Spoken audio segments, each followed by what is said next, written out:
Naidaos ng mapayapa ang Rido settlement sa pagitan ng militar, pulis at dalawang nag-aalitang grupo sa boundary ng Barangay Cabulacan at Marbel sa Matalam, Cotabato. Sa panayam ng Radyo Bida kay Captain John Carlo Lumalang, ang Civic Military Officer ng 40th Infantry Battalion, sinabi nitong nagkasundo ang panig ni na Commander Unggal ng 108 Command ng MILF at alias Ilari. Naganap ang dialogo kamakalawa.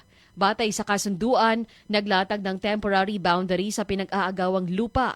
Mahigpit na ipinagbabawal ang pagpasok, pagtatanim at anumang aktibidad na magkabilang panig sa tinatayang 20 ektaryang lupa. Mananatili ang kautosang ito habang hinihintay ang pinal na desisyon ng Department of Agrarian Reform. Patuloy na nakikipag-ugnayan ng AFP sa DAR upang marisolba ang sigalot at maiwasan ang panibagong tensyon. Nakadeploy na rin ang otoridad upang matiyak na nasunod ang kasunduan. May nakahandaring legal na aksyon ng PNP laban sa sinumang lalabag o mag-uudyok ng panibagong gulo.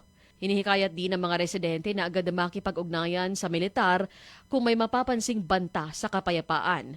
Umaasa ang otoridad na magdudulot ito ng pangmatagalang kapayapaan habang hinihintay ang pinal na desisyon sa usapin ng pinag-aagawang lupa. Cherry May Tapia, NDBC Bida Balita.